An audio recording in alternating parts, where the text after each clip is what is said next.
അനുവിന് ഉത്തരവാദിത്വം ഇല്ലെന്നും സെലിബ്രിറ്റിയായി നടക്കാതെ ആകാശത്ത് നിന്ന് താഴെ ഇറങ്ങൂ എന്നൊക്കെയാണ് അനീഷിൻ്റെ വാക്കുകൾ. വിട്ടുകൊടുക്കാതെ അനുവും പ്രതികരിച്ചു. ബിഗ് ബോസ് ഹൗസിൽ കൊമ്പുകോർത്ത് രേണു സുധിയും അനീഷും. രേണു ഉറങ്ങാനായി കണ്ണടച്ചുവെന്ന് അനീഷ് ആരോപിച്ചതോടെയാണ് ഇരുവരും തമ്മിലുള്ള തർക്കം ആരംഭിച്ചത്. പിന്നാലെയാണ് സുധി എന്ന അനീഷിൻ്റെ ചോദ്യം വന്നതോടെ രേണു എല്ലാ നിയന്ത്രണവും വിട്ട് പ്രതികരിച്ചു. ലിവിംഗ് റൂമിൽ ബീൻ ബാഗിൽ രേണു കിടക്കുമ്പോഴാണ് സംഭവം. ആദ്യം അനുവിനോട് തർക്കിക്കുകയായിരുന്നു.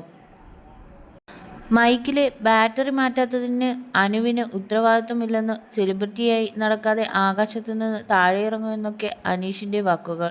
വിട്ടുകൊടുക്കാതെ അനുവും പ്രതികരിച്ചു. പിന്നാലെയാണ് രേണുവിനെതിരെ അനീഷ് തിരിയുന്നത്. രേണുവിനെ ഉറങ്ങാൻ സമ്മതിക്കില്ല എന്ന് പറഞ്ഞ് അനീഷ് എത്തി. രേണു തിരിച്ചടിക്കുന്നതിൽ ഒരു വിട്ടുവീഴ്ചയും കാണിച്ചിരുന്നില്ല.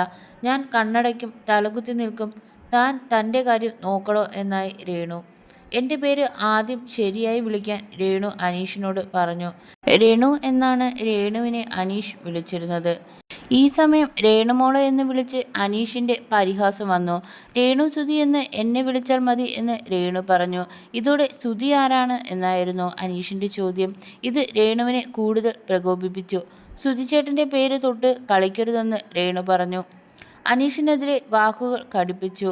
ആ രീതിയിലുള്ള സംസാരം വേണ്ട, മരിച്ചുപോയ ആളെ എന്തിനാ വിളിക്കുന്നേ എന്ന് രേണു ചോദിച്ചു. അനീഷ് നാണം കെട്ടവനാണെന്നും അവനെ എങ്ങനെയെങ്കിലും ഇവിടെ നിന്ന് പുറത്താക്കണമെന്നും രേണു ബിഗ് ബോസിനോട് പറഞ്ഞു. ഈ ആഴ്ച ക്യാപ്റ്റൻ സ്ഥാനത്ത് നിന്നും നീ മാറുമല്ലോ എന്ന് അനീഷിനോട് രേണു പറഞ്ഞപ്പോൾ എന്നും ഞാൻ തന്നെയായിരിക്കും ക്യാപ്റ്റൻ എന്നും ഹൗസിലുള്ളവരെ ഒരു പാഠം പഠിപ്പിക്കൂ എന്നും അനീഷ് തിരിച്ചടിച്ചു. ഇതിനിടെ രേണു ഫയറാണെന്നും രേണുവിനോട് പിടിച്ചു നിൽക്കാൻ അനീഷിനാവില്ലെന്നും പറഞ്ഞ് ഷാനവാസും എത്തി.